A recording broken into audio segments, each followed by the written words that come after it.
Yes, ma'am. Yes, ma'am. Thank you, sir. Thank you, ma'am. I Good afternoon, all. I welcome you, all the participants and our guest, Dr. William Sundaram, in the second session of FDP on recent development in construction technology, addressing infrastructure and coastal engineering, organized by Department of Civil Engineering, Dr. D.Y. Patil Institute of Technology, Pimpri. I request Kshitija Tikhe madam to give introduction about our guest. Thank you, Ashwini ma'am. A very good afternoon to everyone. I, Mrs. Kshitija Tikhe, on behalf of Civil Engineering Department, would like to formally introduce our eminent speaker for this session, Professor Dr. Vellam Sundar sir. Professor Vellam Sundar sir has obtained his bachelor's degree in civil engineering from College of Engineering, Gundi, Chennai in the year 1975. After pursuing MTech and PhD, he has been with IIT Madras as a professor in the Department of Ocean Engineering from 1996 to 2018. Presently, Sir is a professor emeritus with IIT Madras.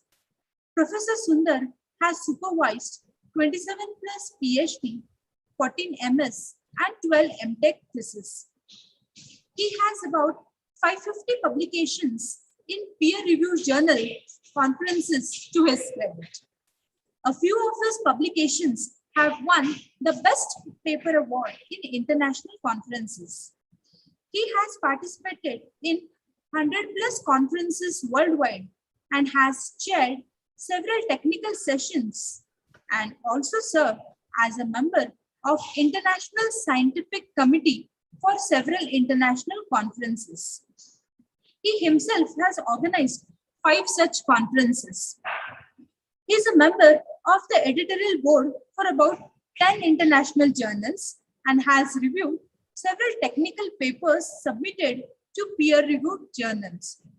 He has been rated as an excellent teacher in IIT Madras. He has published 5 books. To name a few: Ocean Wave Mechanics, Coastal Engineering, Tsunami, Engineering Perspectives for Mitigation, Protection, and Modeling. His 2 favorite courses, Ocean Wave Mechanics and Coastal Engineering, are available on YouTube, which have become handy for students and for distance learning. He was also invited by different German agencies as a visiting scientist, visiting professor on a continuous basis from 1992 till 2016 for his recognizable contribution towards teaching and research in coastal and ocean engineering. Sir was awarded with a prestigious honorary doctorate award by University of Wuppertal, Germany. Apart from this, he has bagged 10 awards, and in the year 2008, he received National Design Award in Environmental Engineering from Institution of Engineers, India, for his notable contribution for solution to a prolonged 4-decade problem of coastal erosion along Royalpuram. Recognizing his contribution to the field of coastal engineering, the International Association for Hydro-Environmental Engineering and Research has elected him as a chairman of its Asia Pacific division in the year 2006. He has long-term collaboration in several universities in Europe, Germany, and Norway. Since 2010, he served as an expert member of the Coastal Protection and Development Advisory Committee, Government of India, for 3 terms. He is one of the members of 4-member panel of experts worldwide to review the coastal protection for Singapore. His fellow colleagues in this panel are from US, Australia, and Netherlands. He also works closely with several government and private agencies in offering solutions to a variety of problems related to coastal and harbor engineering. His reports on the master plan for the 2 maritime states, Tamil Nadu and Kerala, in connection with tsunami mitigation measures remain as a basic document for their planning and implementation. He has recently helped the National Green Tribunal on an important decision for resolving a dispute on coastal protection. Actually, it's very difficult to cover the complete introduction of his whole career in a short period. But with this short introduction, I will request Dr. Sundar sir to take over the charge of this session. May I request sir to please switch on the videos of all the participants for taking a group photo, and then we'll start with our session.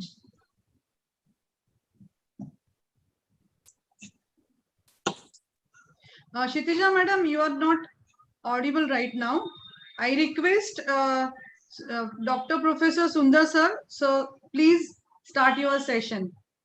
Okay.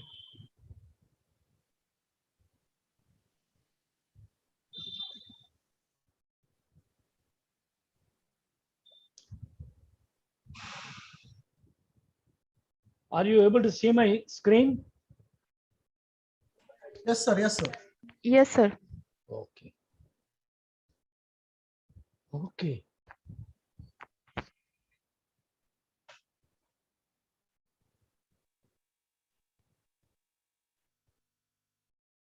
So, good afternoon to all. I thank the authorities for having given me an opportunity to talk to you people. I assume that the audience is kind of heterogeneous, but anyway, I'll just start with the case studies. I think I'm given 2 hours, almost 2 hours, including discussion. But anyway, let's see how it goes. So the topic is coastal. Anyway, thank you for introducing me to the audience. That I should have said first. Coastal. My topic will be coastal related problems and mitigation measures through case studies. If you look at the coastal hazards, you mainly have floods, storms, and earthquakes. So now what you have here is the number in the parenthesis is the value in terms of millions. And the number in subscript is against each country showing its global risk. The population that is exposed to the risk and the number where our country stands. So if you look, our country is here, floods. Floods, when I say floods, it is both the coastal floods as well as the river floods, then storms as well as earthquakes. So when you look at the frequently talked or discussed topic is a sea level rise. So this is adding on to the existing problem. So the mean sea level as per the IPCC is predicted as 1.8 millimeters per year. Now here I have listed the countries that are going to be very badly affected by the sea level rise. So that is risk to 336 million by 250. So this is going to be the projection, new projection, and this also is a bit old. Now I don't know, it may slightly project further. So you see what is the kind of a catastrophe it might create if we don't consider the sea level rise when we are planning and planning of different structures, particularly along the coast. So then I will move on to the sea level rise in centimeters. What is the kind of sea level rise we have? Maximum by around 2050 and maximum around 2010. 2100. So this is the kind of scenario we might have faced. And how do we, yes? Any problem? Am I audible? Is there any issue? No, sir. No, sir, you are audible. No. Okay. So this shows the climate resilient protection management as per the ADB details. These are the informations we have. So this helps us to a certain extent in the planning and construction of our structures. So there are different kinds of catastrophe that can lead to coastal related problems. One is the low pressure cyclone that is going to lead to a storm surge, for which we have enough warning. So low pressure area is predicted, and then we have enough warning, and also in fact they give you what kind of magnitude, with what kind of magnitude you are likely to have this attack by a storm surge. And this is a kind of situation. You have a low pressure area, and that can create a storm surge into the land, and that can lead to a lot of coastal flooding. The floating debris can also create havoc. Now, so this storm surge may have something like this also. This is a beautiful storm surge which can result in situation like this. And Bombay is once city which can have this kind of a scenario. And so this speaks volumes of how we have to be prepared, starting from the fundamentals, going up to the advanced levels. So when you look at the maximum storm surge level for each of the district, it gives all these informations are provided here, and the source is from IMD. A shallow bathymetry leads to piling up of the surge more, and that is the reason why we see that the surging is more predominant around the Paradeep, and then finally it leads to Bangladesh. So this is the funnel shape of our country is also one maybe a kind of a disadvantage, wherein the penetration can take place as shown here. And this Sri Lankan island is acting as a kind of a protection measure for this part of the country. And some of these islands here, although there are people, inhabitants there, Andaman and Lakshadweep, they have their own problem whenever you have a storm or even a tsunami that is generated. Now, the other causes, the other kind of extraneous coastal hazard is the tsunami, which we were never aware of this till 2004. Although I used to teach about tsunami in as early as 1980, early 80s, but I used to just make a mention in my syllabus because we never bothered about the tsunami. But then after 2004, we really realized when 2004, during the tsunami itself, there was a misconception of tsunami being referred to as a tidal wave. Then even BBC was projecting it as a tidal wave initially, and later only they corrected it as a tsunami. And then we started looking at the internet for the past records. The past records showed that India had experiences with tsunami earlier. I mean, several years, several decades earlier. So now, what are the causes? One is the earthquake, the landslides within the ocean, and the volcanic eruption. So this earthquake was the one which created 2004 tsunami. And I have a special lecture on tsunami itself. You can go and Google it, because soon after the tsunami, when I was heading the Department of Ocean Engineering, I was asked to take up the responsibility of providing the writing up the report on preparing the report on the tsunami mitigation measures for both Tamil Nadu and Kerala, which remains as the basic documents even today. Now, a tsunami occurs in a deep ocean because of this volcanic eruption. There is a one plate which goes below the other, and then that leads to piling up of the water. And then this piling of water starts moving in concentric circles, and then it leads to the work. So in cross, this is in plan, this is in cross section, where you see the piling up of water takes place and it moves uninterrupted. So tsunami which can be which has been generated somewhere in Indonesia has in fact traveled all the way along up to the coast of Africa. So so the catastrophe of tsunami, storm surge, and the normal cyclone, not normal, the extreme, extreme waves can create problems for the coastal, for the stability of the coast. But then it led to only one of the positive things is it cleaned up all the river mouths along Tamil Nadu and Kerala coast. Why it cleaned up?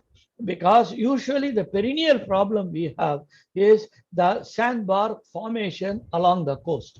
So whenever there is a river discharging into the ocean, there is a movement of sand along the coast, and that movement of sand is arrested by this opening and it starts settling along the coast. Along the east coast of India is exposed to maximum sand transport to an extent of about 0.8 million meter cube per year. And this, when it is intercepted by openings, it gets settled down and creates a sandbar, thus hampering the free movement of free exchange of fresh and sea water, which is very good, which is needed.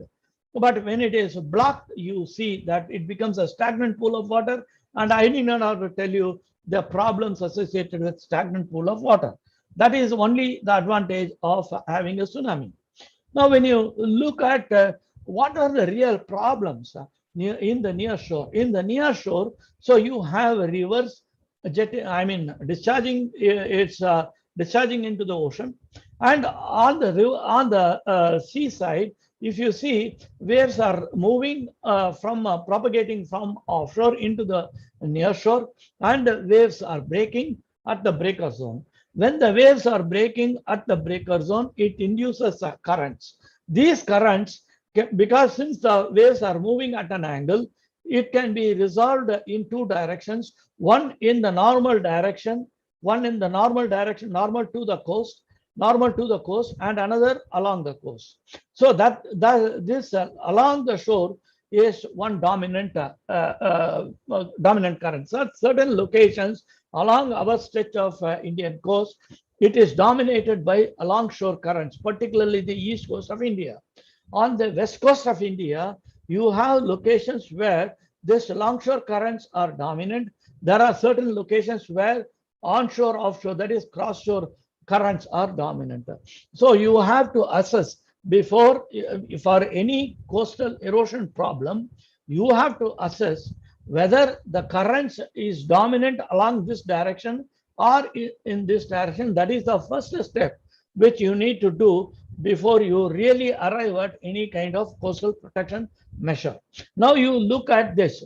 So when there is, as I said earlier, sand is continuously, particularly you take the example of east coast of India, sand is continuously moving along the north. So when it is moving like this, then you have a breakwater for construction of harbor, for formation of harbor. When you have a breakwater, what happens is this sand is moving, then it feels of this location and it starts depositing. It loses its velocity and it deposits. And this depends on the grain size of the sand that is moving. So when this is hampered, it deposits. At the same time, this area is exposed to the currents induced by the waves. So what will happen is this sand is going to be removed and this is going to be deposited somewhere here. So in the vicinity of a structure which may be due to constructed for different purposes. So what will happen is this is the location where you can have advancement of the shoreline, but here this can be due to this can be the point of erosion, region of erosion.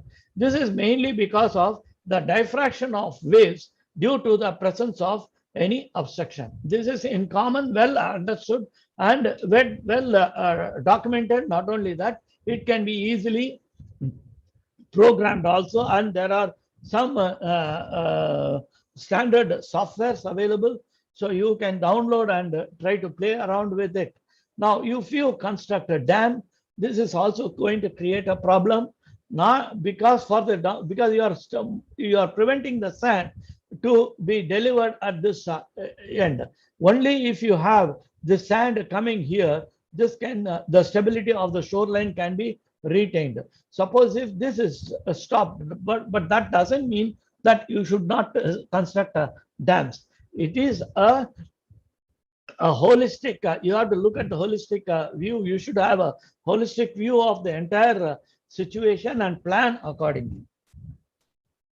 So now let us understand what happens when a wave is moving over a flat slope and over a steep slope. So for example, you people may be interested in having a house on a flat beach like in Goa. Yes, well understood. Yeah, yes. And Goa beach is having a house along Goa beach is something very expensive, right? But imagine when you have a storm like a tsunami. When you have a tsunami, this is the kind of situation you might face. So you have to decide whether you want safety or you want relaxation.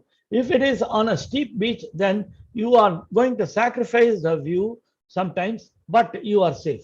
So you have to choose between these two. Now, this is a kind of scenario, and this is somewhere in Maharashtra only. This is the kind of scenario when you have storms coming in, and this is a structure which is called a seawall, which was a structure which was constructed for maybe centuries, which is for our coast. It is one of the common structure used for protecting the coast against erosion and also protecting the coast against inundation. But you can look at its effect. So the effect sometimes, if it is not properly done, or if the storm is very severe, this is a situation what you can experience. Now, what happens really when there is a storm? But let us understand right from the beginning. So when you should know what is meant by low water line and high water line. All of us would have known what is MSL. That is mean sea level, is everyone knows, because when you go on a mountain, you say that they will say that you are about 2000 meters above MSL. Always MSL, mean sea level, is being referred to. So we are aware of MSL. But apart from MSL, we have what is called as low tide line and high tide line. So what happens is, during a part within 24 hours, the water level in the ocean can be here, which is the low tide line, and it can slowly go up to the mean sea level. Then from the mean sea level, it can go up to the high tide line. Again, it will come back to the mean sea level. Again, it will go to the MSL, I mean mean low tide line. So this kind of an oscillation from mean sea level going up and down and up. So this is called as the tidal range. So what happens is, during normal circumstances, the wave will be breaking somewhere here, because a wave will break at when the wave height is approximately 0.78 times the water depth. So that water depth of 0.78 wave height is satisfied here, and hence the wave will be breaking here. And once the wave breaks, you will have only a gentle uprush, and so you can stand here without any problem wetting your feet. But when there is a storm, what happens is, the water level in the ocean will be going above the mean high water line, and that water depth of 0.78 times water depth wave height is not going to be satisfied at this location. Instead, that is going to be satisfied almost close to the coast, around the coast. So what will happen at this stage? A greater portion of the coast is exposed to the waves, or the waves during the storm is having more energy. So this will result in eating away or scooping the material from the dune, and then this will be deposited here. This process will keep on going, and greater portion of the land will be removed, and this will be removed and it will be stored somewhere here. until when it comes back to the original level. I mean, after the storm has receded or stopped, then the original situation comes. Then what happens is there is a phenomenon which is called as mass transport velocity. What will do is, what it will do due to waves, that will pick up the sand depending on the grain size and the wave characteristic, that will pick up the sand and then redeposit. So this process will go on. If the quantity of material that was removed and redeposited back is almost the same, then we say that the beach is in stable equilibrium.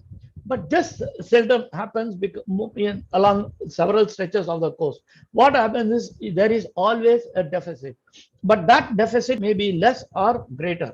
If it is greater, then it is quite alarming. If it is less, it is better to wait and watch. So this explains the basic phenomena. Now we just look at the animation. When the waves are approaching the coast at an angle, it breaks somewhere here. And since it is attacking at an angle, as I said earlier, this will have two components, one along the shore and one normal to the shore. And along the shore, it will be moving the sand that is kept in suspension in the breaker zone.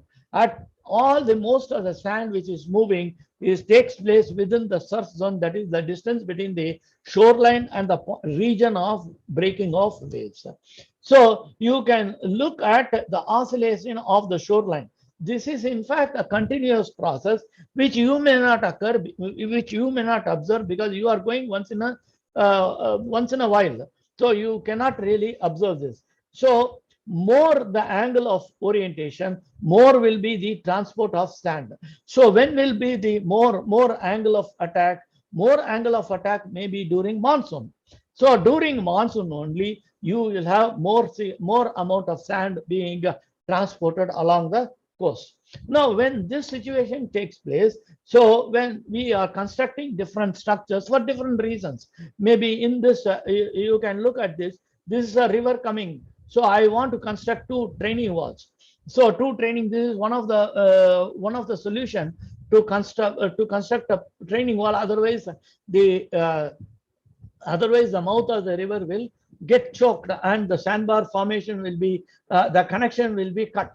So when you do this, so you will have the advancement of the shoreline, and here you will have the erosion of the shoreline. So this erosion should be taken care.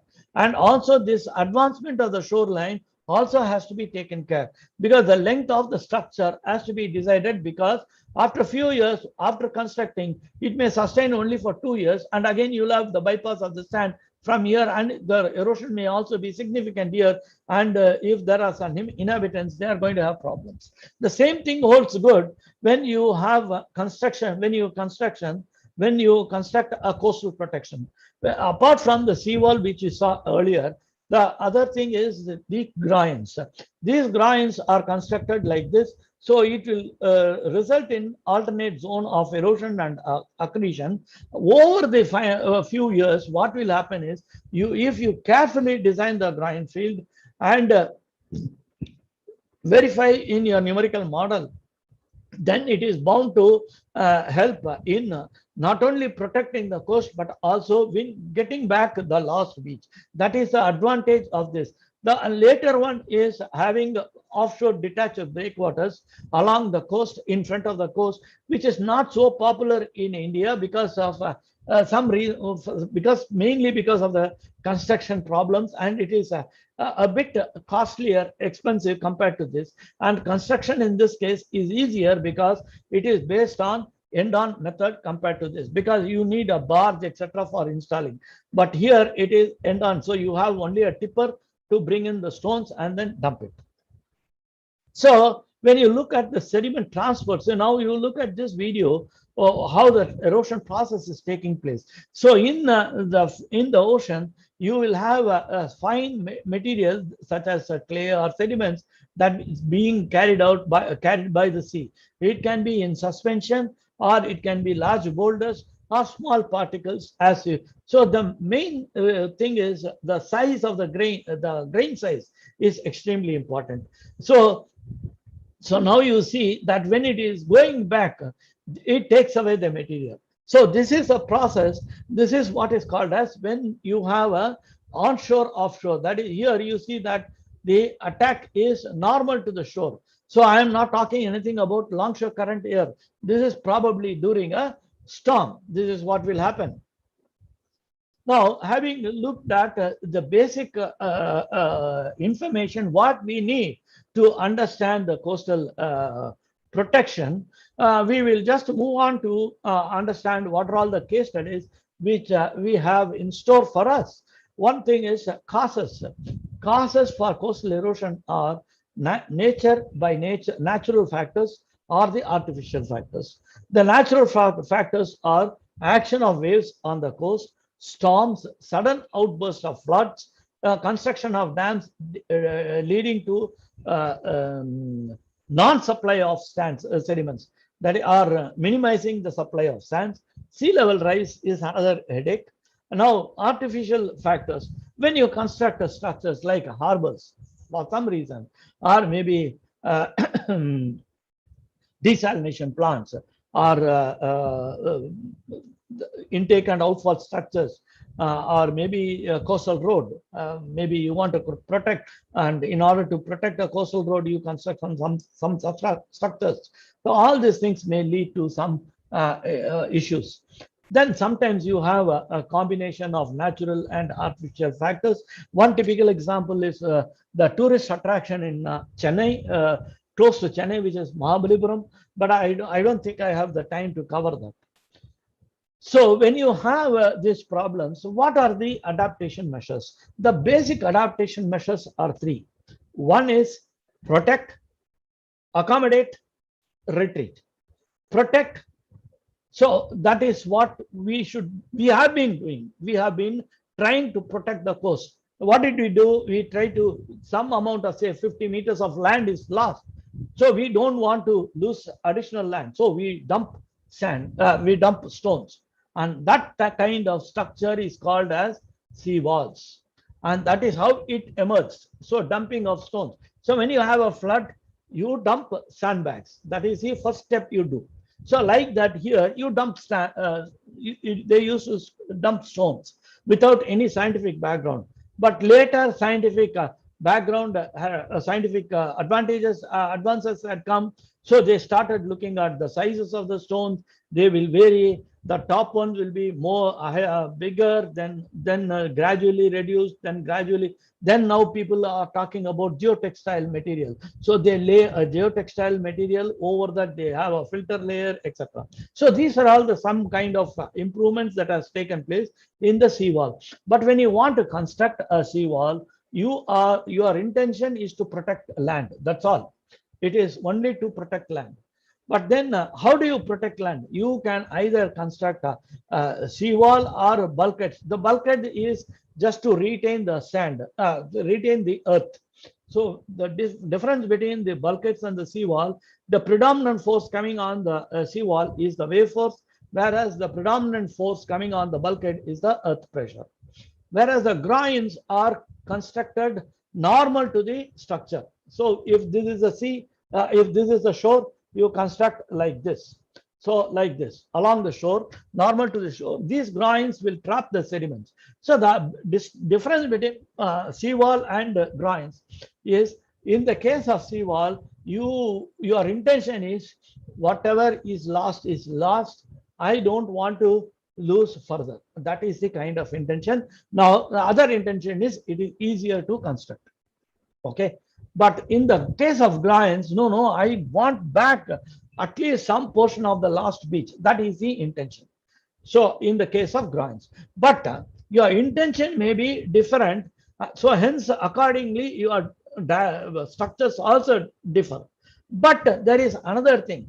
Your intention may be different, but the technical requirement should permit you to decide whether it is you want to construct a seawall or groin, because you cannot construct groins in a location where there is not much of longshore current velocity. So this is an important requirement where you want to protect a coast with groins or offshore detached breakwaters, which I will come back to that. The groins and offshore detached breakwaters, the purpose is same, you can win back the beach.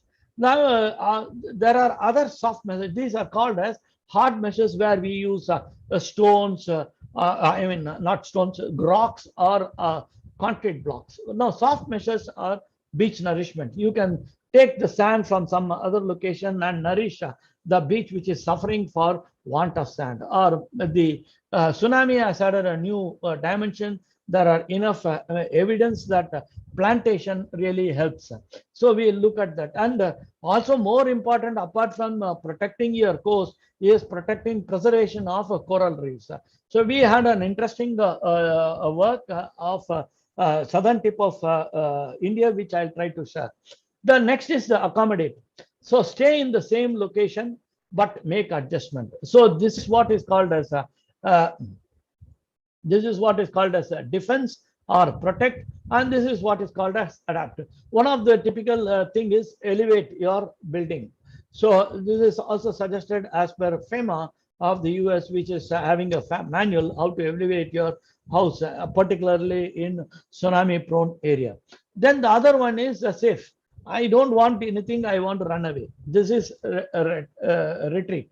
So that is, you move away from this. But this is what you are accepting the defeat and then you are moving away. But then we have what is called, this is what is called a setback line. How it works, etc., we'll see later. So now soft engineering options. Let us look at the soft engineering options. So one is the beach nourishment. So you have somewhere there is a location where you have a lot of sand accumulation, and then there is not much of need for that sand, and then there is an adjoining area where you have an erosion, so you can just remove the sand and put it on the other side. That is beach nourishment. I will not go into what is advantages, what is the disadvantages, because I have many things to cover. Then dune stabilization. So that if there is a dune, for example, off Orissa coast, there are a lot of sand dunes, and after off Tamil Nadu coast on the west coast also, you have a lot of stretches of coast, a significant stretch of the coast is having dunes. So you protect that because the sand should not get washed off. So you protect with plantation. Have good amount of plantation, and because the roots will serve as give it enough strength from getting washed away. So this is another coastal vegetation. Then of late, geosynthetic material has come in a big way, but this is becoming a big question mark for tropical countries. So tropical countries, the sustainability or the life of these geosynthetic products are being questioned. Whereas it has worked out in several other locations, non-tropical countries, it has worked out. The issue is here, you can use them as a sausage, because this is nothing but a geotube, tube, which are material, geotextile. It is just a material which will allow the water to go out and it will retain the sand. That is the advantage of this geosynthetic material. So one of the very big successful project, or in one of the earliest and with a great success, was the Narrow Neck in Gold Coast. In fact, I happened to be there, and this is in Australia. So they were talking so much, but of late, about a few months back, now they are claiming that there are some issues with this. After having served for about 10, maybe a decade, it might have served. So now there itself, there are some issues where they are a kind of pioneers for this geosynthetic products. So we have to be a bit careful, not bit careful, but we have to enforce a lot of care in thinking of such products. Now, what are the hard engineering structures? Hard engineering structures, I have already told you, seawall. And these seawalls can be of different kind, like a honeycomb structure, because it creates the porosity that can dissipate the incident energy, I mean, energy in the waves. Or a groin field, for example, you see the groin field here. This is somewhere in island of Norderney in the North Sea, north of Germany. where I did had my what do you say, schooling on groins. Schooling in the sense I was associated with this groins, and that is where I improved my knowledge, or in fact, I gained an enormous amount of knowledge in early 90s. And this is the kind of structure which we have planned along our Indian coast here and there, which I will share it with you. Then this is the offshore detached structure, which is offshore detached structure which has an approach from the road. So this is going to be expensive. This is actually of, although I am calling it as detached breakwaters, it is actually detached T groins. So this also will be serving as groins because it is going to stop the sand moving, and also this end of these two breakwaters, this gap is going to, only this gap the waves will penetrate, otherwise it will not penetrate. So this is called as phenomena of diffraction, and this is going to win back the lost beach. Now this, as I've already told, the training walls. So there are other things which are called as submerged reefs. Submerged reefs are something like this, or natural stones, or you can have something like concrete reef balls. This was one of the earlier type of structure that was used of Florida, which was very found to be quite successful. Now, if you go to Hawaii, go to Hawaii means I'm telling, go to Google and then Google for artificial reefs of Hawaii. You will see ships, aeroplanes sunk into the ocean, and it will be resting on the seabed, serving as artificial reefs because the flora and fauna can flourish like mad. So now I will try to, having explained about the three concepts, based on the three concepts, I'll try to give you some case studies. So application, protect, accommodate, and retreat. So I will initially cover something on the soft measures which we have been doing, what we have also done for the groin field, and then on artificial beach nourishment, vegetation, and then the final one. So this is how I am going to give. So let me start with the first case study. That the first case study is of Bengal. So that is here, and this is what is called as the Diga beach. People from Bengal will be knowing, because this is only a 5 meter length, a 500 meter length of the beach, which they really enjoy, and they wanted to preserve it. And one of the instruction given to us was, don't use any rocks or concrete. So this was the situation which was existing before we took up the study. So these were locally made ballas that was kept here, which was not with the hope that this is going to protect the land against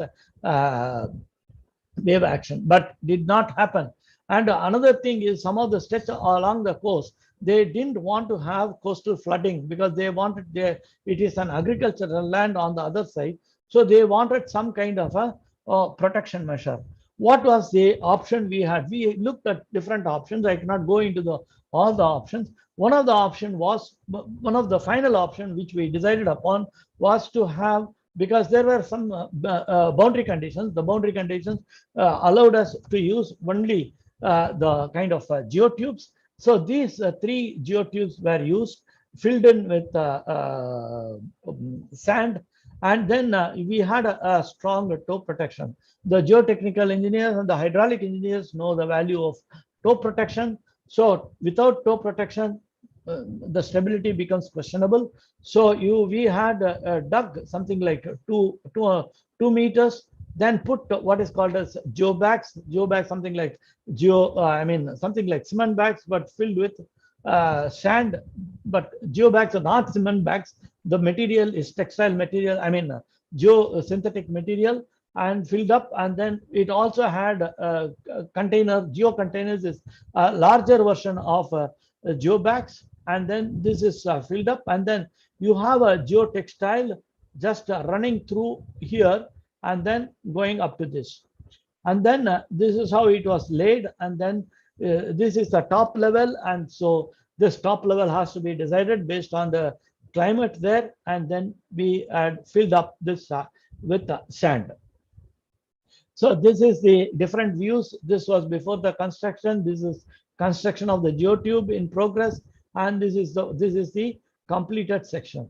But was it a success project? Yes, it was a success project as far as we are concerned, but it is not a success project because of our own people. Our own people, what did they do? They wanted to put a knife, open it, and see what is there inside. So how can you blame technology? So this is the problem with geosynthetic products. So, and this is only from, it depends on the location also, where you are going to provide this kind of structures. This is the first case study. Now I'm still in Bengal. Now this is Sagar Island. Sagar Island, there is an important temple which is Kapil Muni, which draws lakhs and lakhs of people for Sankranti. For Sankranti, it's a very important temple, and it's a very small island. But you see that the sediments are continuously in motion, and this area gets completely eroded. So this, we are going to talk about this stretch of the coast. Now, extraordinary rapid sea level rise in Sundarbans turns families into refugees.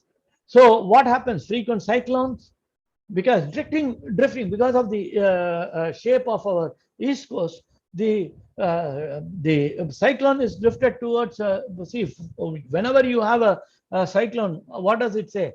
A cyclone is formed in the Bay of Bengal. It is moving towards north-west direction. It will hit Kadalur, Chennai, then no, Chennai to Kadalur, no. Then it will say Machilipatnam, then it will go to Paradip, but all these things will escape. Finally, it will reach Paradip, Paradip. And suppose in case by chance Paradip escapes, then poor fellow Bangladesh will have to face the wrath. This is a regular scenario year after year. So frequent, so this is the problem. And what happens? So you see a primary school in Sagar Island in 2017. Now you look at the school, the same school 4 years later in November 2017, consumed by the rising water of Bay of Bengal. Next we move on to Kapil Muni temple. Now what is this Kapil Muni temple? The location is given. I have already told about all these things. So needs to be accommodate size. So here again, there is a boundary condition. What are the boundary conditions? Because it is an island, I cannot take rocks. No concrete to be used. So these are the situations, conditions provided. So prior to taking any project of this nature, you normally resort to satellite imageries to assess the variation of the shoreline changes, and that is what we have done here. So 2002 to 2019, we have superposed the shoreline changes and then assessed that it is moving at a rate, the erosion is at a rate of 5 meters per year. 5 meters per year is quite alarming. And so these people wanted this to be protected. This is the Kapil Muni temple, and they want this to be somehow protected. So this was referred to us, and we had to do a lot of things like hydrodynamic modeling, sediment transport modeling, and also prediction of a future beach evolution. Once you propose a solution, how will the beach respond? All these things need to be given. So we conducted, we took a number of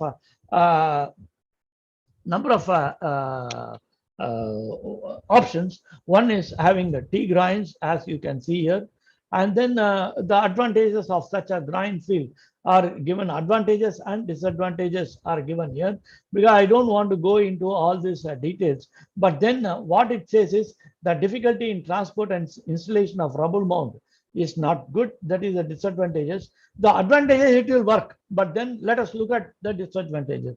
Difference in level, because the high tide and the low tide, the tidal range is 4 meters in Bengal. So the 4 meters high tide and low tide, it's a huge tidal range. So it is going to be very difficult for it to trap the sand. and also fixing the top level of the groins is also going to give problems. So then it's not aesthetic and not advisable at locations where pilgrims have their sacred dip. So that is, these are all some of the things. Then we looked at offshore detached breakwaters, the concept of which I have already explained. So here again, there are some, I will not go in, this will work, but then the advantages are again the high tide line and the low tide. That is not a big problem. The spacing between the submerged structure are likely to result in formation of strong currents, because this is a place where people are going to have the dip. And if you have gaps in between the structures, that is going to create strong currents. And suppose by chance someone goes and then he will be dragged inside, and so that was also removed. Then continuous submerged reef. Will this work? That was the option. So we looked at several options. Among this, it boiled down to this. This is the kind of scenario, and this is one of the structure is, we will have a continuous submerged structure. That's all. And how the submerged structure should look like, either one geotube with a mattress or a number of geobags with a mattress. So, and there are other things, caisson types, etc. There we had 5 different options. We had a threadbare discussion among us with the agency involved, and then government agency involved, and then finally it boiled down to this. So this was the final structure that was designed. So this will be submerged. The people will not be seeing the structure, and it is supposed to give a much better good relief and from erosion. So we had a threadbare discussion with the Ministry of Environment, sorry, not Department of Environment of West Bengal. We had a threadbare discussion. I had to defend the proposal, and I'm happy to say that it's almost through from the state department, environment department. Now it is it is waiting for a okay from the Ministry of Forest and Environment and Forest. So this is the 3 view of the offshore reef for the Kapil Muni, to protect the Kapil Muni temple. Then now we are moving to Andhra Pradesh. All these things are coming under soft measures. So we are moving to Andhra Pradesh. This has got shifted. That doesn't matter. All of you know where is Andhra Pradesh, somewhere here. So this is in what is called as Upada. So what we did is, this is one geotube, and we had a number of geobags. And here because they wanted us, that they said that large size boulders should not be used. This is the boundary condition given. So we then, in that case, we shifted to gabions. Gabions are wired nets in which you can put smaller size stones and then clip it and then bound it. So the entire thing will act as a monolithic structure, but the permeability will be there. So this was constructed sometime in 2014, and it has sustained till 2020. It was sustained, and during the pandemic, I think there are some issues with this. And today, one of my colleague, I have sent one of my colleague to have a look at it. Probably you will have time to look at. There are some small damages which we need to address. So this is how it was constructed. So we were also involved in the construction phase, where you have a geotextile material over which the geotube is, over which the geobags are placed, and then you have the sorry, I'm getting confused. So first you have the preparation of the bed. You have the geotextile, as you can see, over which you place the geotube, and then you provide a cushion, because this should not puncture the geotube, because there could be possibility of sharp edges. So it is going to be resting on it for I don't know how many years. So that is why we gave geobags are laid in one layer, and then over it we have provided, and this has served its purpose. Now we move on to Tamil Nadu, that is Chennai. This project won me the award from the National I mean, Ministry of Environment, not Ministry of Shipping. So why Ministry of Shipping? So you should understand the basics of this project. So this is the Chennai Harbor, and when Chennai Harbor was developed, then this is the breakwater, and the sand is going to move in this direction always, because of which a sizable portion of this stretch of the beach was getting eroded for the last 4 or 5 decades now. So continuously eroding, and we have lost something like around 400 to 500 meters width of beach over a length of about 10 kilometers. So, but then we did not bother until this this port what got saturated, and then they wanted to have a satellite port here, and this satellite port is called as the Ennur port, now called as Kamarajar port. And then this port came up, and then they wanted to look at the connectivity between the ports. But then they realized that the coastal road which is running along is very important, and it has to be saved.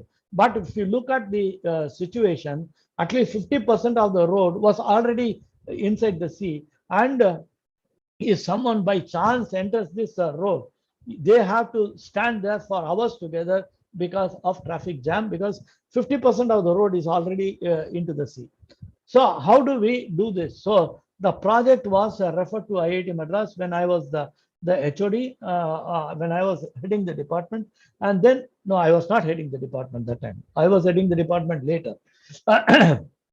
So what we did is, based on my experience gained in Germany, so I proposed these two layouts. One is 4 grinds and another is 6 grinds. A lot of technical knowledge has gone into this numerical modeling, experimental. I will not go into all those details. And so what happened, only this stretch we left it, but later we found this also was having a problem. We filled it up, and this has served its purpose. And now both the port people, the highways, this project was given by the National Highways Authority of India, and we received a lot of appreciation from them, because this has served its purpose, and they are very happy.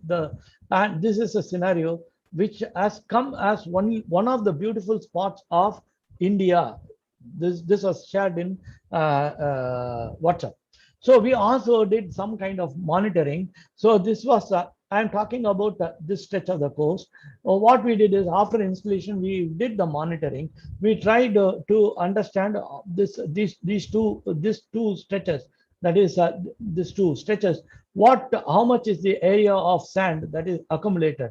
So you can see the date of monitoring shoreline here, and then you look at this. Then you see that during this time we had something like around 9,000 square meter of sand. But suddenly on the January of 2005, only 50% of which was remaining. That means the tsunami of 2004 has taken away the sand, deposited as a mound in its front. And after later, once the tsunami receded, then the same thing got back, and we got back this one. This is a scenario. Now the shoreline is very stable. This result was very much appreciated by American Society of Civil Engineers, where I went to Charleston to give a keynote lecture in 2005, soon after the tsunami, talking about tsunami mitigation measures and its effect, etc. So now, one more thing. Now from Chennai, I am taking you to Cape Comorin. That is, earlier it used to be called Cape Comorin. Now it is called Kanyakumari. When the tsunami had come, and soon after the tsunami, we had to cover, on the request of both the state governments, we had to cover the coast for.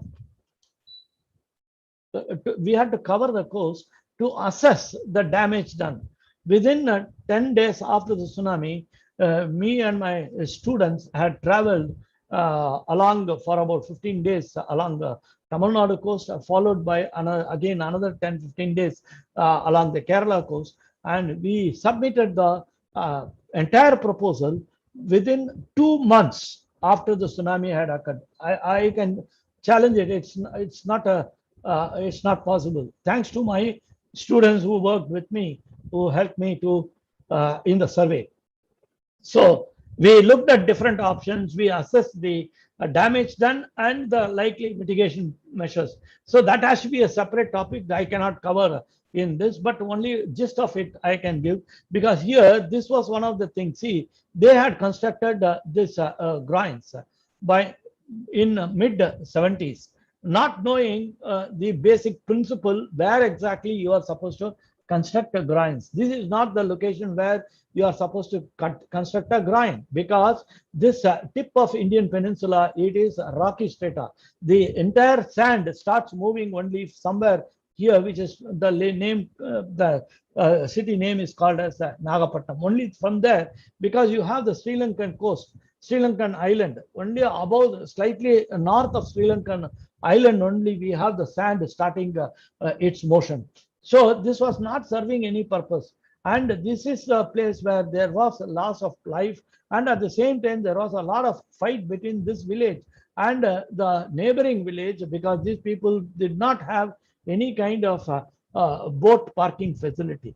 When I looked at it, then I decided to extend only one groin, because this can serve as a tsunami protection measure, because for power plants, etc., only option is to have an offshore breakwater with an elevated level on top, crest elevation. So that is what I had in mind. So I had a small curvature here, so that this can serve as, at least if the tsunami doesn't come, it can serve as a harbor for boat landing facility. And these are all the sand which could be obtained from shifting some of the sand from neighboring location here. And now these people are very happy, and you can see many people, many boats being berthed here. So a view of this from here, the local people are extremely happy with the proposal. Now we move on to Kerala. I hope all of you are okay with me. Are you traveling with me or not? Yes, sir. Yes, Yes, sir. sir. We are here. Yes, sir. Very good. Very Yes, sir. good. Excellent. That should be the spirit. Okay. Now we have done something like I am just showing only sorry. I am just showing the 9 districts along the Kerala coast. I'm sure some of you are from Kerala. So these are the some of the districts. I am very much involved in a lot of activities along the Kerala coast, particularly on the coastal protection. So what I am going to do is I am just going to share with you our experiences with some of these locations. How do we manage? So for example, these are some of the, this is not needed now.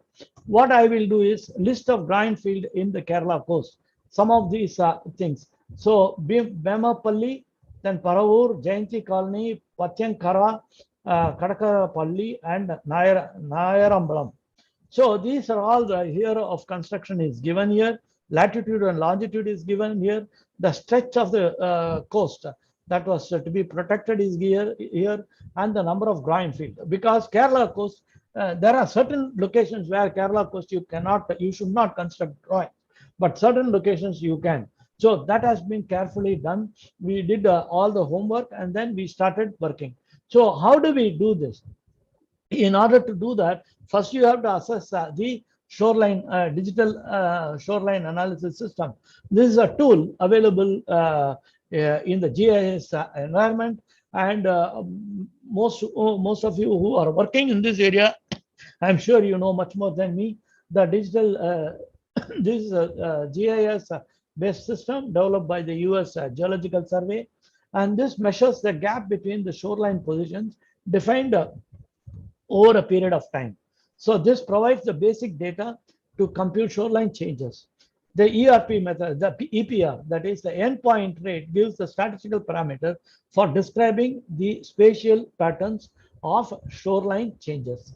Now, DA operational parameters, set default parameters, cast intersects, you have to select the intersects and then calculate the change in statistics. So we have used version 5, and then the satellite image data is obtained from the sources, and then you go in for image processing of the shoreline, And by when you do that image processing, you set a shoreline, a baseline, along the parallel to the shoreline, and then you also select a number of transects normal to the shoreline. So maybe 100 meters interval or 50 meters interval, depending on the stretch you're talking about. And then use two methods, either the EPR method, which I just now said, or the LRR method, which we will look at later. So now EPR, the change, this I have already said. So EPR is the distance in meters. So this is what we do is L1 and L2 is the shoreline at shorelines, the positions of the shoreline at T1 and T2. Maybe T1 is 2010 and T2 is 2019. So with that, we get a number of transects along the shoreline. So here you see 20 transects. So I can plot this and then get a shoreline variation, how the shoreline has been changing. The other way is to use a regression least square method to several locations of the shoreline at a particular transect, and this is obtained using a regression equation, and you can use this for getting. So either of these two methods can be used, and by doing that we have selected. So now Bhimapalli is one location where we have selected after having constructed. After having constructed, we show how it has behaved. That is assessment of your solution. So so here you see that these are all the, unfortunately, there is some thing which is coming here. So this is high accretion, this is moderate accretion, and this is low accretion. So the values are given here. I'm sure that you are able to see. For this is greater than 5 meters, this is 2 to 5 meters, this is 1 to 2 meters. So in that way, we are able to. Now let me click on this and see what happens. So now I have linked this to the Google Earth to show where exactly is this stretch of the coast, and to just examine how it looks like. So now you see that these groins are there and they have served as a good protection measure.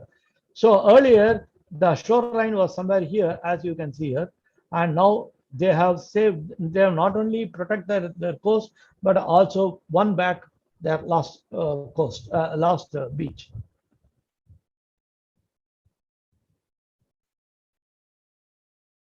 So next is another. Let me show Jayanti Colony. No, not Jayanti Colony. I think I'll show you Paravur Bigha. I cannot show all.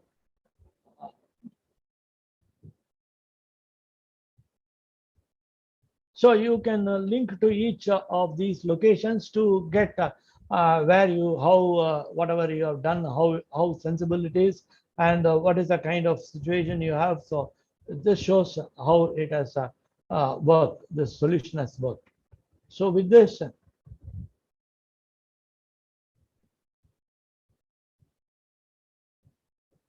so like this, I will not go into all the details. Now we move on to offshore detached breakwaters. When we looked at offshore detached breakwaters, people just look at literature, and then they look at my own papers also. They come back and tell, see, you always say that detached breakwaters, why are we not trying? So we can try, but there are some issues with this because mainly the construction. If you can construct it as a T-groin, fine, but then you are unnecessarily going to spend more money. So now, if you want to have a detached breakwater, this is how the detached breakwater is going to work. So this is also based on numerical modeling. You have to evolve what is the gap here, what is the width here, what is the distance. These are the main important parameters that govern the layout. And sometimes what happens is this may not be sufficient enough. So as you can see here, it is not sufficient enough. So they have introduced one more small offshore breakwater. So this kind of construction is going to land us into a lot of expenditure. Not only that, the kind of the length of the coastline we have is something like 7,500 meters, 7,500 kilometers, having a number of stretches having severe erosion. So once a single stretch, we cannot spend so much of money because we have to satisfy all other stretches. So we have to make sure that it is going to be quite economical also. So what is the value? What is the kind of what is that we can do? So what we were trying from a research point of view is oscillating water column. What is this oscillating water column? You can extract energy from the ocean waves. How do you extract energy from the ocean waves? So you have a chamber as shown here in this picture. So when the waves are coming in, this air column here is going to oscillate. That air column oscillation is going to drive a turbine whereby you are going to generate electricity. So why not we include this aspect into an offshore detached breakwater? This is an idea which struck us. So we try to implement this here in our lab, and one of our students, the guy who is moving here, he is a student who finished his PhD, and he has published something like 5 or 6 papers in all ASC stuff, very top journals. And now he is in the University of, I think he is in University of Plymouth, doing continuing this same kind of work. And now this is what we are planning to have. Probably this is in our mind, which we will try. Now this is something I will skip. Now I'll move on to accommodation. So again, we are still in how much time I have? Can I know how much time? I have another half an hour, right? Yes, sir. Yes, sir. Okay. Half an hour is okay. Another half an hour. Yes, sir. Okay. So now we move on to Pondicherry. Unfortunately, I should have had this much earlier.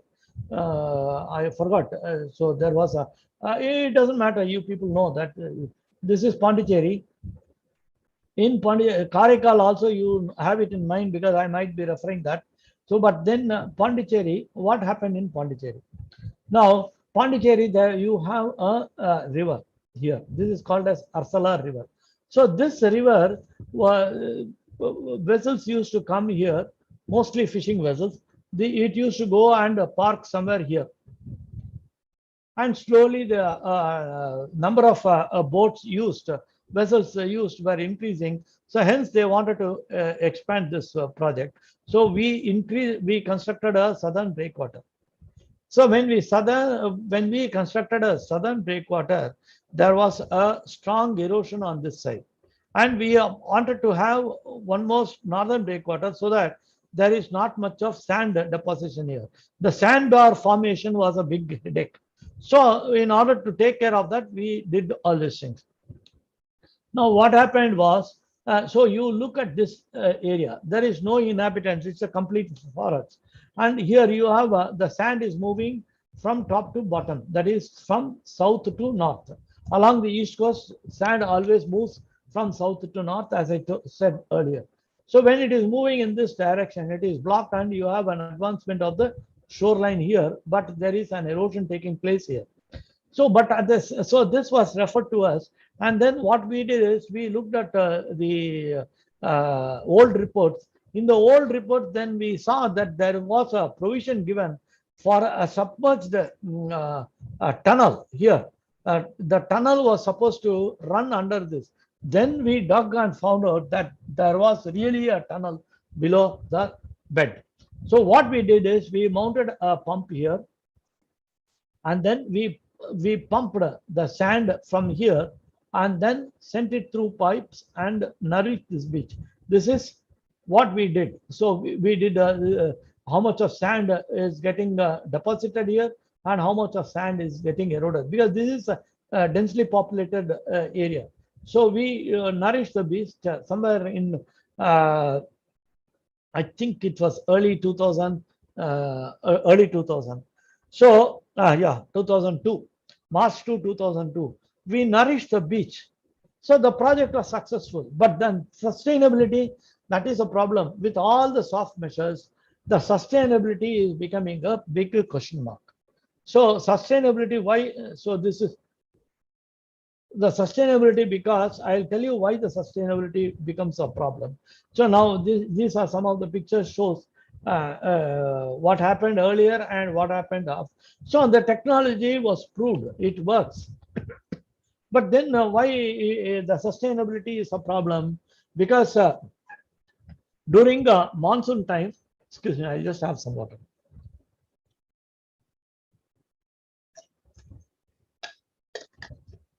During monsoon, what happens? Usually power failure is there. The motor will not work. The pump will not work. If the pump does not work, the waves are not going to stop. The waves are at its peak because it is monsoon. So the sand amount of sand also will increase. But the capacity of the pump is fixed. And now the capacity of the pump becomes very small for handling that large quantity of sand. That is a big issue. That was one of the issues, apart from several other issues. So this did not work. Now I will move on to, I think probably this is the final soft measure, role of vegetation. What was the role of vegetation? During the tsunami 2004, there were enough evidences that the coastal forest, I mean the plantation, served as a buffer in reducing the inundation and inundation height and inundation distance. So as you can see, these two houses, so fronted by vegetation, was intact. So maybe here, wherever the vegetation was absent or sparse, you had washing away of the vegetation. So we all know that the vegetation reduces the velocity of the incoming current. So when you look at the design parameters, the design questions are: what should be the spacing between the vegetation, what should be the diameter of the stem, and what should be the width of the green belt. So what this is termed as green belt from by the Japanese. Our Professor M.S. Swaminathan has called it as something else. I forgot. He termed it as something else. So anyway, it is vegetarian, green belt vegetation. So we did some experiments in the lab to understand what is happening here.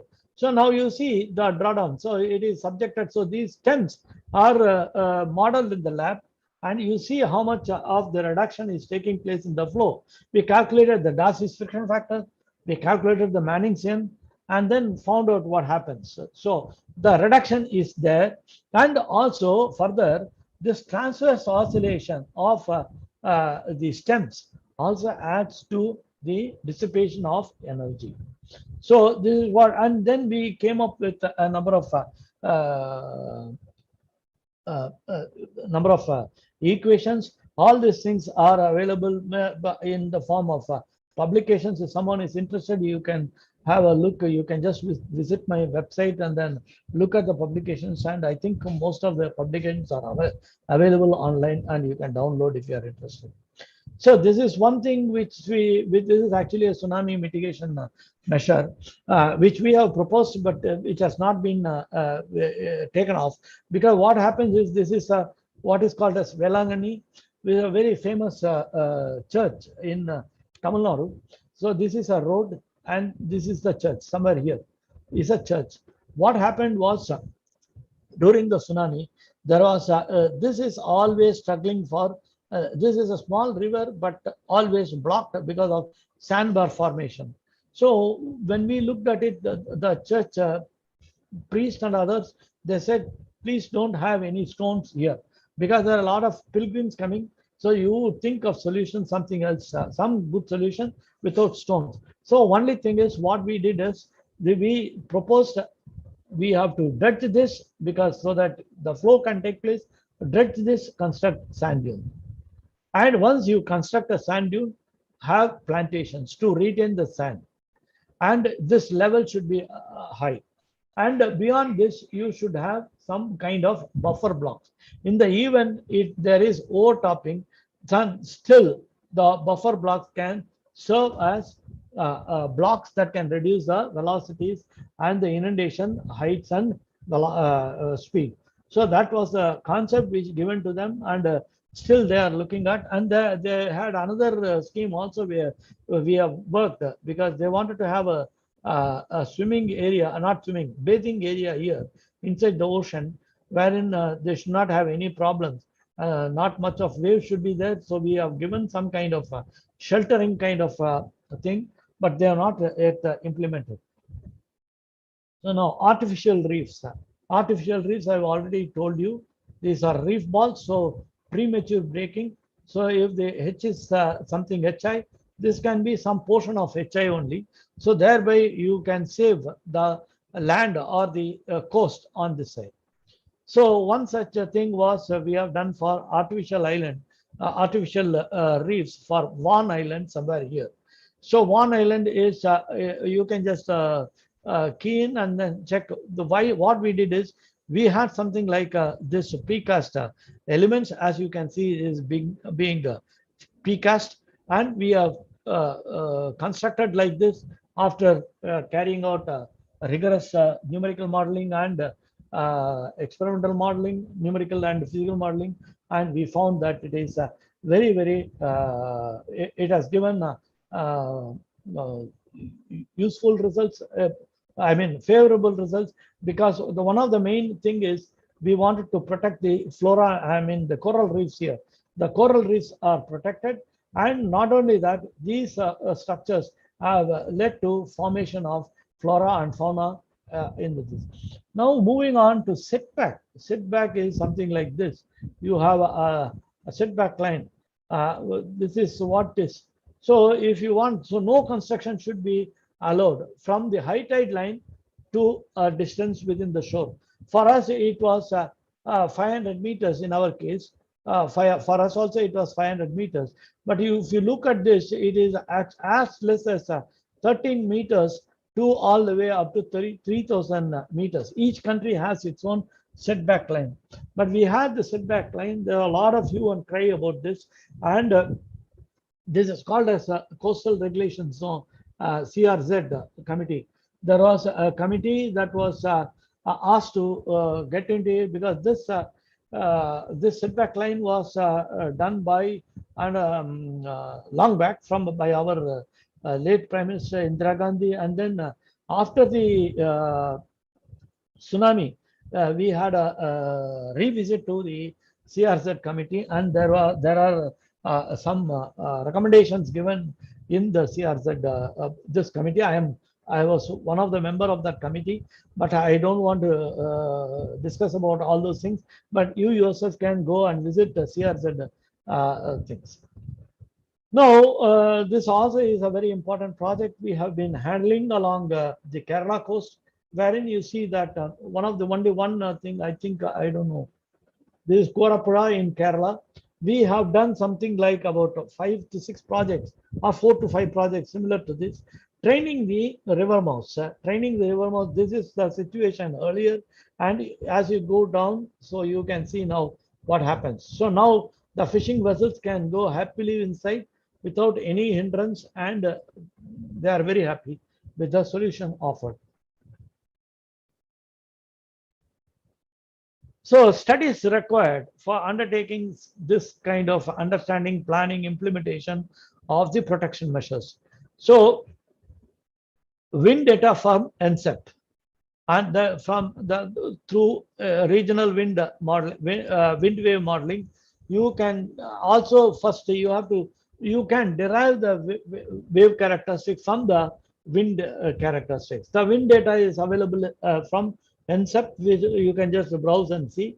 Then if you can have some field measurement data, it is better to validate. So which we have done already for some of the selected course. And then with that, we have validated. Once we validate the wave characteristics in a water depth of say 20 meters or so, then we try to use our own numerical model, which can propagate, which can allow the propagation of waves from 20 meters water depth through to the coast over a bathymetry, which is usually measured by us means by most of our project staff. And then we validate again. We measured in this case, this kind of exercise was done in a recent major project given to us by Ministry of Water Resources. So we measured the field wave climate in 20 meters water depth and also 8 meters water depth. So we used the wind data, derived the wave climate, and from the wave climate it first validated here. And again, the bathymetry is there. Again, we have had two validation. So this is to validate our numerical model, whether it is doing correctly. And then we also carry out the tide induced and wave induced circulation. And then finally, before we get into the modeling of the sediment transport, we have to understand the sediment characteristics, the grain size and other things. So then we try to compare the estimated, how much is the estimated sediment transport and how do we handle it.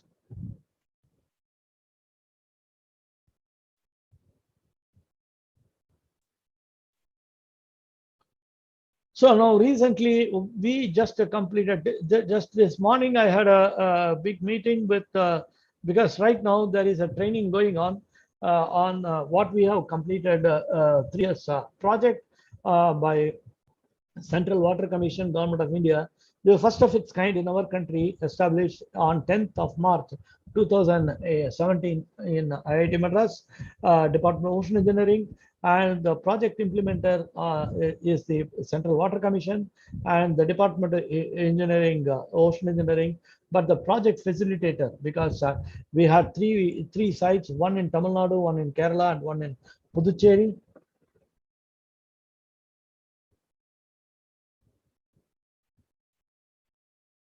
So these are the sites where we have selected few sites to monitor the coastline. What we have done is, for 3 years we have in situ assessment, because earlier whatever I have presented, they are all based on many of the parameters are assumed, but assumed with certain degree of confidence, but still nothing like as close as measured parameters. Now, in order to recognize the need for measured to measure the parameters, this exercise was done for 3 years, and we have got some sizable portion, good amount of data, and which we are trying to work on it. And then probably this will enhance our capability further and also increase our confidence level. So CMOS was completed successfully in May 2021. In spite of the pandemic, our people really did good work. So I'm extremely happy to inform you that the following books from the authors of IIT Madras, because you said about coastal engineering, and that's why I'm projecting this.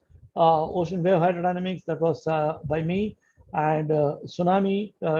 What is interesting here is the advanced series on ocean engineering, with its first volume was published in 1992, and I'm talking about 52, 50, and 47.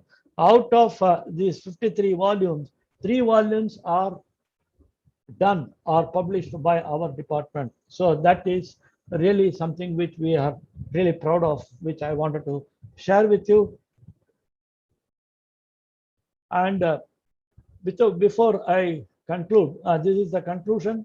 So we have seen enough case studies on hard measures and soft measures, and aesthetics. Hard measure not appealing, soft measure appealing, duration of restoration. Hard measures immediately, because one stone removes, immediately we can put. But soft measure, if some fellow goes and punches the geotube, gone is gone. So then cost effectiveness, huge capital cost is involved. Maintenance is also required in certain phase, but here capital cost is high, particularly for installation of slurry pumps, and geosynthetic material is also expensive. Sometimes it might cost effectiveness, because most of the material used to be imported. So now recently I think we have also started manufacturing some of this geosynthetic material. Environmental impact leaves behind huge footprint. When you talk about trapezoidal breakwaters, the base width is going to be more. whereas here the footprint left is very less. That is an advantage of soft measure. Implementation is speedy and easier, but this is time consuming and skilled labor is involved. Design criteria, we have a shore protection manual and coastal engineering manual for design of offshore structures, whereas there is not much of a standard published material for this kind of structures, because we do have one book published by Pilaris, who is kind of considered to be father of geosynthetic, because that is the only book which is remaining, which has been published to the best of my knowledge. And in fact, we had the privilege of having Pilaris with us during the first international geosynthetic workshop that was conducted by me in 2010 in IIT Madras, followed by the second international workshop in 2013, and the third international workshop was shifted to Mexico in 2015. But after that, there were no takers, and also I didn't get the time to continue that, but still it is there. But we still are working on towards the geosynthetic stuff. Then design life, here it is good, but here not defined. So there are some problems with the geosynthetic products or soft measures, as I have said. So thanks for your kind attention, and IIT Madras and NIOT Chennai welcomes you to IEEE Oceans 22, Inspire, Innovate and Sustain. That is the theme of this conference. So deadlines for submission of abstracts. So the this one is there. You can just Google IEEE Oceans 22. You should get all the information. With this, I conclude. Thank you, Thank sir. you, sir. It was quite like a marathon for me. So it's a huge work you are showing. So Yeah, I had to sit because I'm doing this after quite a long gap. So I had to pick up all my archives, and then I did. So thank you for that, because I did this job because of your prompting. Ashwini ma'am, next. Yeah. Shall I close my presentation? Yeah, sir, there might be few questions. So I request our question answer coordinator just kindly read the question so that sir can give more information about that particular aspect. Hello. Yes. Hello, yes, ma'am. Yes. Yeah. Sir, we can continue with question answer session, sir. Yeah. Oh, no. Sir, there are few questions from participants. Uh-huh. His first question is, which model do you prefer to near shore, either dynamics or it is a sediment transport? And which modeling software do you prefer, sir? See, we use for wave model, we use WAM sometimes. We also, but for the nearshore, we use one model. So we couple WAM and SWAN, and then we for the sediment transport we have all our own software. We don't rely on ready-made softwares which are available at huge cost. So we have all in-house softwares. That is good enough for us. So mostly for the driving parameters like the wave characteristics, we use the SWAN, and from the wave characteristics, from the driving parameters, we predict the sediment transport using our own in-house developed programs, and our in-house developed programs incorporates almost at least a majority of the available empirical formulas for the prediction of wave-induced sediment transport.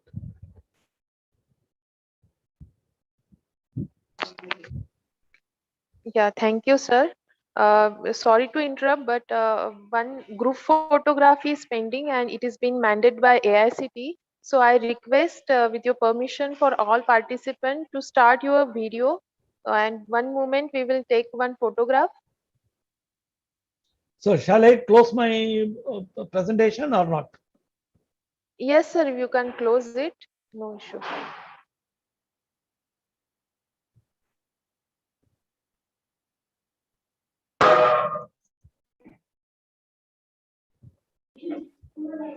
So ma'am, once the photo you have taken, please inform so that we can Yes. go for the next question.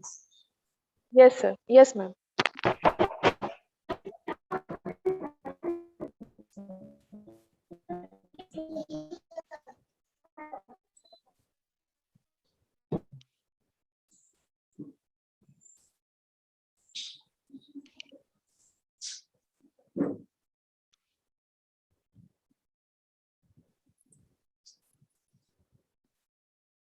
So kind request to all the participants to make your videos on only for a few seconds so that we can take one group photo.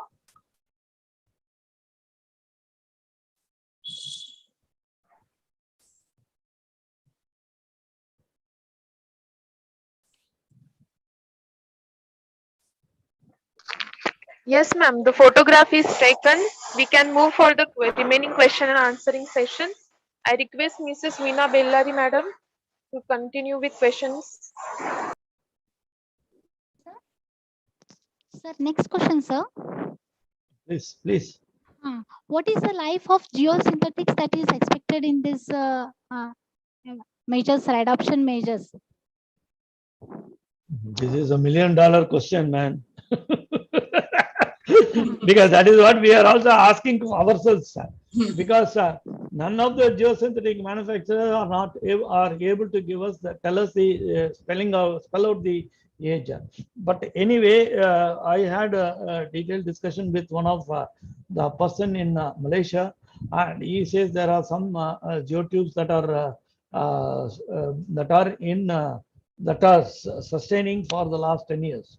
But and they are trying to measure its strength, etc. But not much are available. Maybe my guess would be 15. Maybe you can go to Australia. I mean, go to Australia means through Google. Check the reef which I was telling you. Gold Coast. Gold Coast. So that may be one thing. But one clear thing is that if the geotube is submerged well below the seabed, well below the ocean surface, then the sustainability is no problem. But when it is exposed to sunlight, we have a lot of problems. For that also, we have what is called as UV stabilizer, which are being used. But then how effective it is, that is still a question mark. That really puts a big doubt. Then. Hello. Yes. Yeah. Another question is there, sir. What is actually difference between bulkheads and grunts in adoption measures? Bulkhead and Grants. no grinds and you should not compare grinds and bulkhead and seawalls you can compare, because bulkhead and seawall both are running along the shoreline. So only the major difference between these two are structures look almost alike. Only thing is the bulkhead is usually a solid structure. They don't prefer using rubble stone, number one. And while doing so, the major force acting on the bulkhead is the earth pressure with its secondary purpose of waves. Whereas the seawall is a rubble mound, usually is rubble mound, and it's the major force coming on such a structure is the wave force. Okay, sir. Okay, thank you, sir. One more question is there, sir, in chat box. What is the major parameters governing the layout of the shorelines? Major parameter governing the shoreline. Yes, layout of the shorelines. You are asking about the layout of the groin field or the shoreline, because shoreline is an input. No, it is geomorphology of the coast. We don't know. It's a natural process. But only thing is, when you do something with the shoreline, something else, you are going to disturb the shoreline. As long as you don't do anything, it will be remaining. But then the nature will have its own course. That's all. Okay, sir. Okay, sir. Thank you, sir. Hope you are clear with all the answers. Okay, ma'am. Yes. Now I request Dr. Deepa Joshi, ma'am, to give vote of thanks. Thank you, Ashwini ma'am. As coordinator for this Atal FDP, I express my sincere gratitude to Dr. V. Sundar sir. Sir, thank you very much for sparing your valuable time and such a wonderful session. You have commanding knowledge in the field of coastal engineering. And sir, I must mention here that the entire presentation was so interesting with the videos you had embedded in the slides and the real case studies which you presented here. It's we are fortunate that you agreed to be a resource person for our FDP. Thank you, sir. Even on my personal behalf, I would like to thank you so much for guiding me even while planning and during this entire process. And I must say, I interacted with you, may not be much more, but through even that small interaction, I learned so many things. And I request you that please continue your association with our department. We are a Sure. growing department, and with the blessings and the expertise like you, if it is with us, we'll definitely will be able to do something which you will feel proud of. So I really request. And thank you so much, sir. Thank you very much. Okay, thank you very much, Thank you, all sir. of you. Thank you May so God much. bless Yes. and keep in touch. Whatever is Thank needed you, and sir. whatever possible will be done. Thank you. Yes. All the very Thank you, best. sir. Thanks a lot. Thank you. Take care. Yes. Bye.